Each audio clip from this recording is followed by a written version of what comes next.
Hello students, तो हम शुरू करने जा रहे हैं CUET जर्नल टेस्ट का एक बहुत ही इंपॉर्टेंट टॉपिक जिसका नाम है मेंसुरेशन। तो आज हम देखेंगे आखिर हमें मेंसुरेशन के क्वेश्चंस को किस अप्रोच के साथ एग्जाम में सॉल्व करना है, क्या हमारी स्पीड होनी चाहिए और किस तरह के कॉन्सेप्ट हमें आने चाहिए एग्जाम में इस तरह के क्वेश्चंस को डील करने के लिए। तो आज हम देखेंगे सॉल्यूशन पर फोकस करने से ज्यादा हम ट्रिक्स पर फोकस करेंगे कि क्या एक बेस्ट अप्रोच हो सकती है, क्या एक टाइम सेविंग अप्रोच हो सकती है क्वेश्चन को जल्दी सॉल्व करने की। तो पहली बात तो ये, हम यहां पर सिर्फ क्वेश्चंस का डिस्कशन करेंगे, तो आपको सभी टाइप्स की फिगर के फॉर्मूले बहुत अच्छे से आने चाहिए, तभी आपको ये कॉन्सेप्ट अच्छे से समझ में आ पाएगा। तो आइए शुरू करते हैं आज के पहले क्वेश्चन के साथ। तो फर्स्ट क्वेश्चन है हमारा, what is the area of a triangle having sides of length 24, 17 and 9। तो देखिए, पहले आपको ये बात पता होनी चाहिए कि अगर कोई ट्रायंगल राइट एंगल ट्रायंगल है तो उसका जो एरिया होता है वो एरिया होता है half into base into height.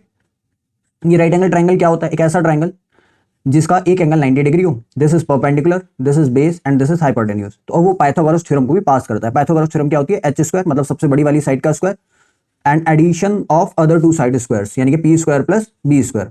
अच्छा, एक फॉर्मूला और हमें पता होना चाहिए इक्विलेटरल ट्रायंगल का। ये इक्विलेटरल ट्रायंगल क्या होता है कि अगर एक ट्रायंगल एबीसी है और उसकी तीनों साइड्स और तीनों एंगल्स इक्वल हैं तो इक्विलेटरल ट्रायंगल है। यानी कि आपको पता है कि ट्रायंगल का जो सम होता है एंगल्स का वो 180 डिग्री होता है, तो हर एंगल 60 डिग्री का होता है और तीनों साइड्स इक्वल होती हैं। तो यहां पर जो हम फॉर्मुला लगाएंगे फॉर्मुला होगा √3/4 a square and a represent side. तो यानी कि राइट एंगल का अगर क्वेश्चन आया तो half into base into side, लेकिन अगर इक्विलेटरल का आया तो √3/4 ए स्क्वायर। अब दो टाइप और होती है ट्रायंगल्स की, एक होती है जिसे हम कहते हैं आइसोसेलेस ट्रायंगल जिसमें दो साइड्स इक्वल होती हैं, और एक होता है हमारा स्केलर ट्रायंगल। तो आखिर अगर स्केलर और आइसोसेलेस का आ जाए तो उसके लिए क्या पढ़ेंगे? तो आपने क्लास 9 में फॉर्मुला पढ़ा होगा s S minus A S minus B and S minus c. इस फॉर्मूले को आपने हिरॉन्स फॉर्मूले के नाम से पढ़ा होगा। तो हिरॉन्स फॉर्मूला जो है वो किसी भी टाइप के ट्रायंगल में लगा सकते हैं उसका एरिया कैलकुलेट करने के लिए। हालांकि राइट एंगल ट्रायंगल में अप्लाई नहीं करते क्योंकि उसका फटाफट से आंसर चाहिए, तो half into base into height. Equilateral में भी अप्लाई नहीं करेंगे क्योंकि उसका √3/4 ए स्क्वायर होता है। तो आखिर अगर इन दोनों से कोई अलग ट्रायंगल हुआ तो उसका इस्तेमाल हम कर सकते हैं। तो आइए देखते हैं हमारा ए कितना है, बी कितना है, सी कितना है। एबीसी जो होती है वो साइड्स ऑफ अ ट्रायंगल होती है। तो 24, 17, 9, देखो तीनों अलग अलग है, इसका मतलब ये इक्विलेटरल तो नहीं है और ये पाइथागोरस थ्योरम को भी पास नहीं कर रहा है। तो इसका मतलब ये एक स्केलर ट्रायंगल है।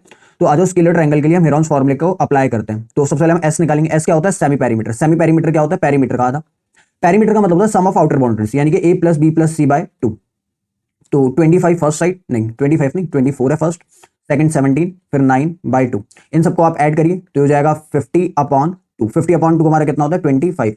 इसके बाद हम लोग निकालेंगे S minus A, S minus B and S minus C. S हम लोग ने 25 निकाला तो 25 minus 24, 25 minus 17 and 25 minus 9। 25 minus 24 1 होता है, ये हमारा 8 हो जाएगा, ये हमारा 16 हो जाएगा। फॉर्मूला लगा देते हैं S, S minus A, S minus B and S minus C under root में। वैल्यू पुट करिए तो हमारा जो एस है वो 25 है, एस माइनस ए 1 है, एस माइनस बी 8 है एंड एस माइनस सी 16 है।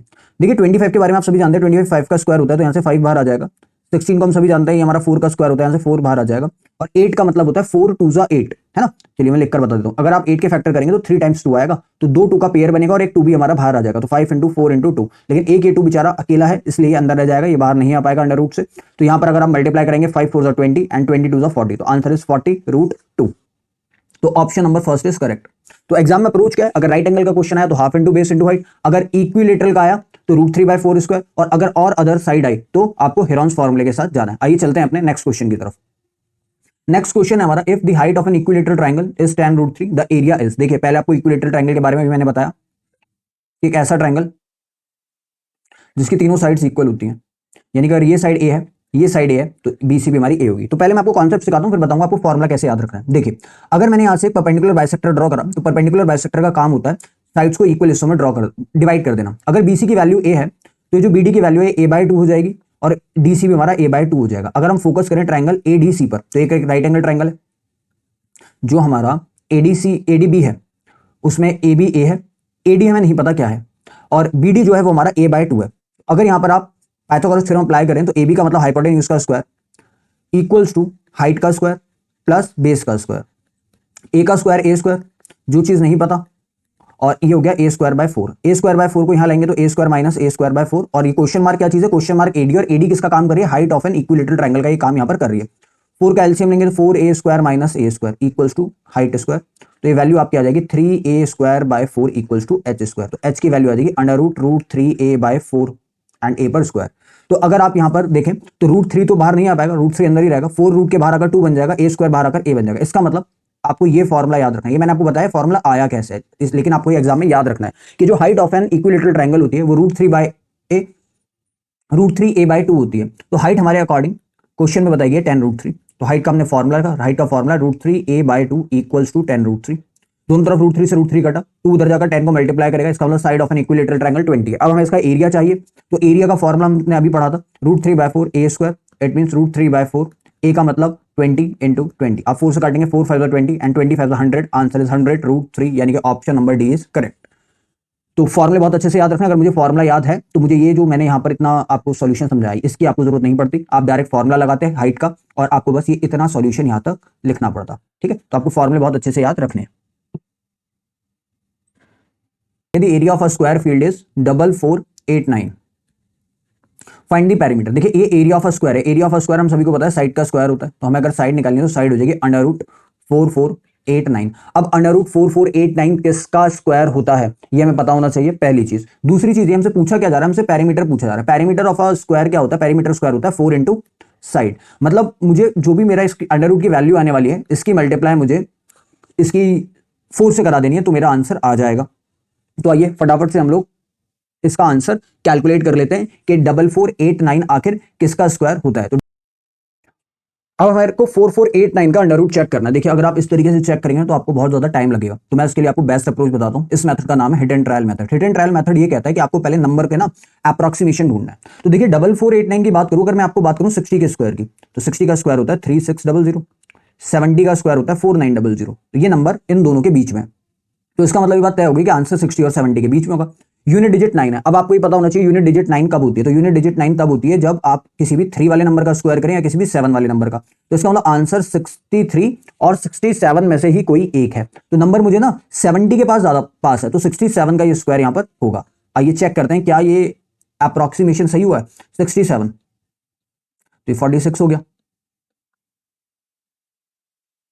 देखिए 4489 मिल रहा है 67 पर, तो इसका मतलब साइड 67 है, तो 268 यानी कि option number C is correct. तो ये हमारी बेस्ट अप्रोच थी। तो हमें मल्टीप्लाई कराकर भी चेक नहीं करना है, आपको प्रैक्टिस इतनी करनी है कि आपके माइंड में पहले ही बातें तय हो जाए, आप फटाफट से अप्रोक्सीमेट कर सकें। अच्छा एक बात मैं आपको और बताना चाहता हूं, ये बात करने के लिए ना हम लोग डायरेक्ट भी आंसर को पता कर सकते थे अगर हम थोड़ी सी अवेयरनेस यहां पर दिखाते। देखिए अंडर रूट में 9 है और मैंने अभी तो आपसे कहा था कि अंडर रूट में जब भी 9 होता है तो या तो 3 डिजिट होती है 7, तो यूनिट डिजिट 3 और 7 होगी। और आप जब 4 से मल्टीप्लाई कराएंगे अपने आंसर की तो इसका मतलब 4 3 12 एंड 4 7 28। तो यानी कि जो भी आंसर होगा उसके लास्ट में या तो 2 या तो 8 होगा। तो आपने ना पहले ऑप्शन नंबर ए और ऑप्शन नंबर डी एलिमिनेट कर दिया। तो अब आपको इन दोनों में से एक आंसर सेलेक्ट करना था। हालांकि देखिए अगर यहाँ पर ये 272 बदलकर कोई और डिजिट होती तो मुझे कैलकुलेशन करने की भी जरूरत नहीं थी, मैं डायरेक्ट सी ऑप्शन के साथ चला जाता। तो ऐसा करने से मैं एग्जाम में जो क्वेश्चन बाकी बच्चे 3 से 4 मिनट या 2 मिनट लगाकर करेंगे, कम से कम मिनिमम 2 मिनट लगा देंगे बच्चे इस क्वेश्चन को करने में, उस क्वेश्चन को आप कम से कम 10 से 15 या 20 सेकंड के अंदर कर सकते थे अगर आप फटाफट डेटा पर ध्यान देते तो। आइए चलते हैं अगले क्वेश्चन की तरफ। अगले क्वेश्चन में the length of a rectangular plot thrice it's breath, यानी कि अगर ब्रेथ x है तो लेंथ उसकी 3 टाइम्स से 3x है। एरिया हमें दे रखा है, एरिया 768 है। तो एरिया क्या होता है रेक्टेंगल का, लेंथ इंटू ब्रेथ, तो l इंटू बी 768 है। लेंथ x 3x है, ब्रेथ x है, वैल्यू रख दी भाई, 3x स्क्वायर होगी वैल्यू 768 की। काट दोनों से 3 से काटेंगे तो 3 2 6 256।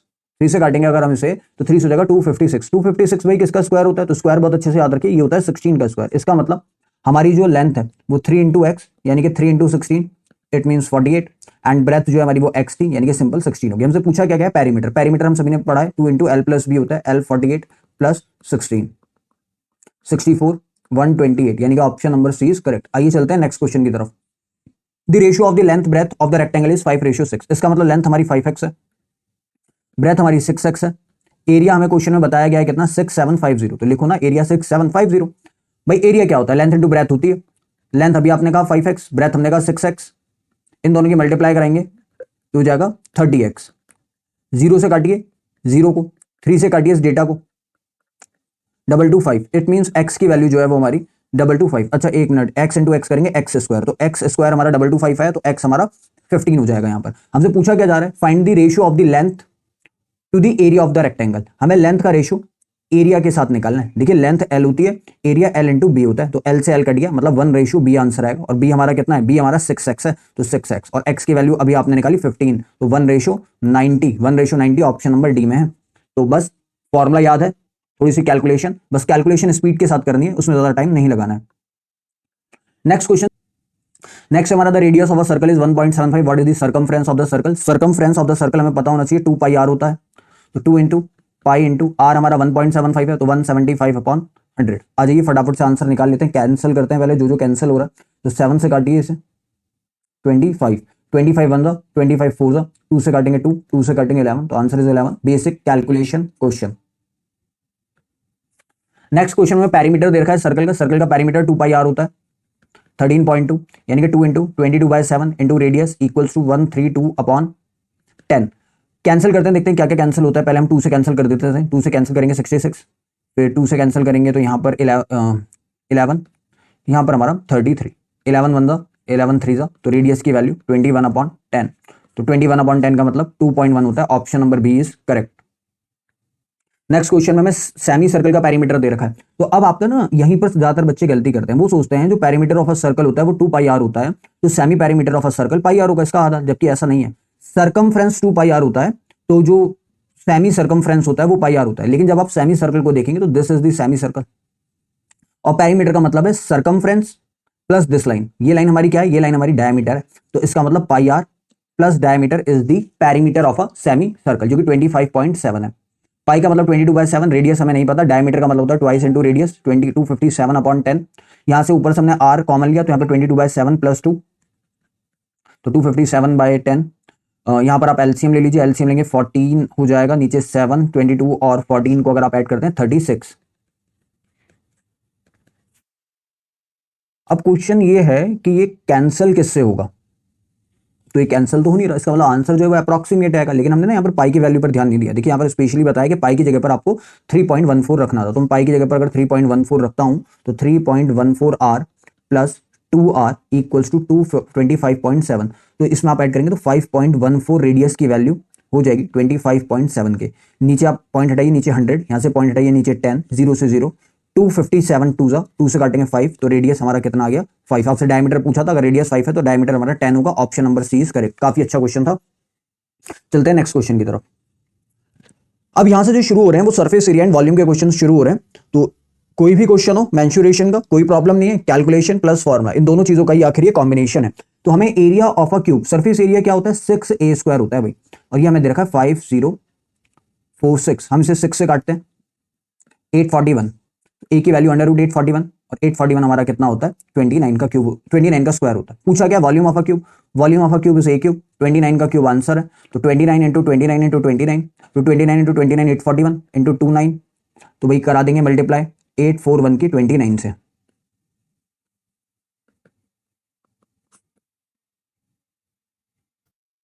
तो ये हो गया 24389, 24389। Option number D is correct. हालांकि यूनिट डिजिट पर अगर मैं जाऊं तो यूनिट डिजिट 9 9 81 होता है, तो 1 है यहाँ पर, एंड 1 9 9, तो मुझे पहले से पता था आंसर के लास्ट में 9 होगा, लेकिन यहाँ पर मुझे दो ऑप्शन के लास्ट में 9 नजर आया, इसलिए मैंने पूरा आंसर निकाला। अगर किसी एक ही ऑप्शन के लास्ट में 9 होता तो मैं इतनी बड़ी कैलकुलेशन यहाँ पर नहीं करता, डायरेक्ट आंसर यहाँ पर निकाल देता। आइए चलते हैं नेक्स्ट क्वेश्चन की तरफ। नेक्स्ट क्वेश्चन में हमें बताया जा रहा है कि हमने 3 क्यूब्स को मेल्ट कर एक बड़ा क्यूब बनाया। जब भी कभी आप किसी भी फिगर को कन्वर्ट करते हैं किसी दूसरी फिगर में, तो उसका सरफेस एरिया तो बदल जाता है, लेकिन उसका वॉल्यूम कभी भी बदलता नहीं है। तो इसका मतलब volume of cube 1 plus volume of cube 2 plus volume of cube 3 बराबर होगा वॉल्यूम ऑफ बिग क्यूब के, है ना। जब आप 3 क्यूब से एक बड़ा क्यूब बनाएंगे तो एक बड़ा ही क्यूब बनेगा ना 3 क्यूब को मिलाकर। तो यहां रखते हैं A1 cube, A2 cube, A3 cube equals to capital A cube. First की वैल्यू 3 है, सेकंड की वैल्यू 4 है, थर्ड की वैल्यू 5 है। 3 का क्यूब 27, 4 का क्यूब 64, 125, तीनों को ऐड करेंगे 216 आएगा ए क्यूब की वैल्यू। तो क्यूब रूट ऑफ 216 किसका क्यूब होता है भाई 216, याद होना चाहिए 6 का क्यूब होता है। इसका मतलब बड़ा वाला क्यूब जो है उसकी साइड 6 होने वाली है। हमसे पूछा क्या जा रहा है surface area of big cube, यानी कि 6a², कैपिटल A 6 है, तो 6 क्यूब हो गया, मतलब 216 ही हमारा इस क्वेश्चन का आंसर है। Option number C is correct. A cuboidal water tank is 12 meter long, 9 meter wide and 7.5 meter deep. How many liter of water can it hold? देखो यहाँ पर ना ये पूछा जा रहा है कि ये कितना पानी होल्ड कर सकता है, मतलब इसकी कैपेसिटी पूछी जा रही है। जब भी किसी भी फिगर की कैपेसिटी पूछी जाए तो आपको वॉल्यूम निकालना, मतलब वॉल्यूम ऑफ क्यूबॉइड की बात हो रही है। वॉल्यूम ऑफ क्यूबॉइड क्या होता है, length into breadth into height. Length है 12, ब्रेथ है 9 एंड हाइट है 7.9, 7.5। पॉइंट हटाया, नीचे 10 काटिए, 5 से काट दो, 5 2 जा 15, 2 से 6, 90 इंटू 9, 810। इसका मतलब 810 मीटर क्यूब, लेकिन लीटर में पूछा तो लीटर में कन्वर्ट करने के लिए इंटू 1000, तो 810,000 लीटर। ये इस क्वेश्चन का आंसर होना चाहिए। Option number B is correct. Basic question. Next है हमारा लेंथ ऑफ द डायगोनल पूछी जा रही है क्यूबॉइड की। देखिए एक क्यूबॉइड के अंदर लेंथ, ब्रेथ और हाइट तीन साइड्स होती हैं, लेकिन जो सबसे बड़ी वाली साइड होती है ना वो उसकी डायगोनल होती है। और डायगोनल का फॉर्मूला क्या होता है? डायगोनल का फॉर्मूला होता है L square plus B square plus H square. Value put करते हैं, आ जाओ। एल है हमारा 12, बी है हमारा 10, एच है हमारा 8। 12 का स्क्वायर 144, 10 का 100 एंड 8 का 64। तीनों को ऐड करेंगे आएगा 308 अंडर रूट। अब प्रॉब्लम क्या है कि 308 अगर हमें स्क्वायर रूट बहुत अच्छे से याद है तो 308 किसी का भी स्क्वायर नहीं होता है, मतलब आंसर डेसिमल में आने वाला है। तो इसका मतलब ऑप्शन नंबर 1 और ऑप्शन नंबर 3 तो पहले ही एलिमिनेट हो गए, मतलब 2 और 4 में से अब एक ठीक है। अब अप्रोक्सीमेशन लगाते हैं। 17 का स्क्वायर 289, 18 का स्क्वायर 324। तो मुझे पहले से पता है आंसर 17 और 18 के बीच में। तो कौन सा ऑप्शन 17 और 18 के बीच में? तो सिर्फ एक ऑप्शन है, ऑप्शन नंबर 4। तो option number 4 is correct. Accurate answer पर नहीं जाना है, ठीक है ना। कम टाइम में ज्यादा आउटपुट, तो हर जगह हमारा ध्यान होना चाहिए, क्वेश्चन पर भी और उसके ऑप्शंस पर भी।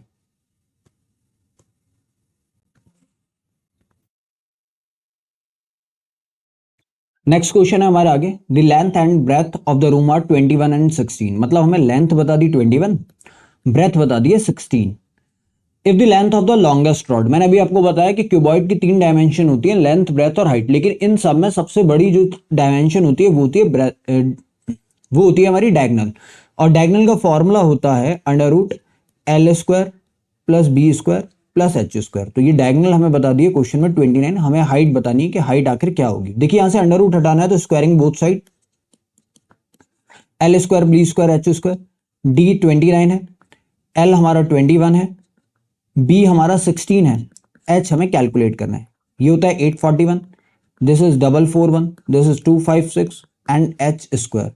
इसका मतलब 841 में से 441 पहले माइनस होगा 400, फिर 256 माइनस होगा मतलब 144। तो 144 इक्वल्स टू एच स्क्वायर, मतलब under root 144 value of H.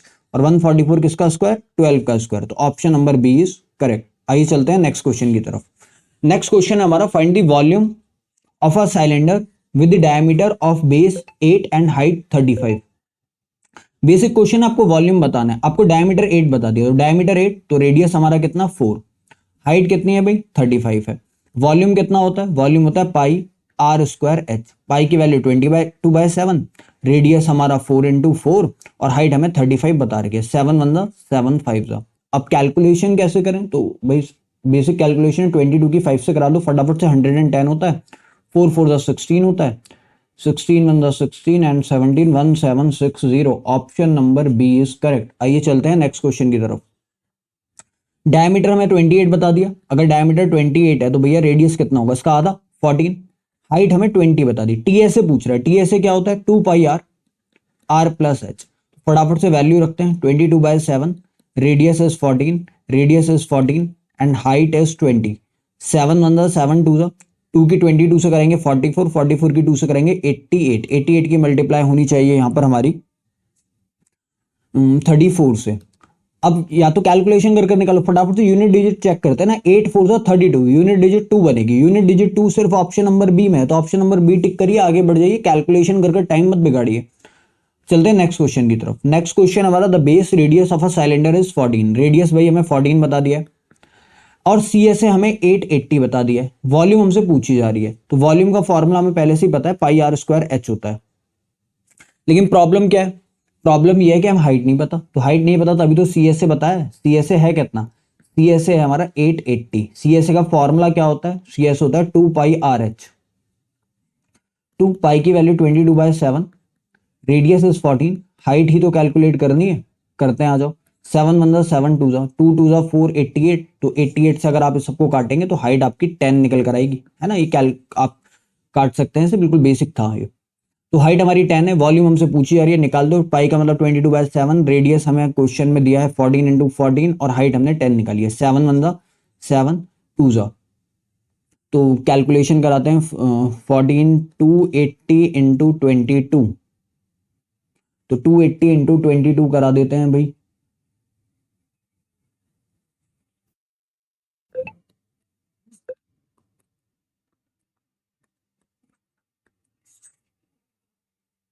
Six 160। Option number C is correct.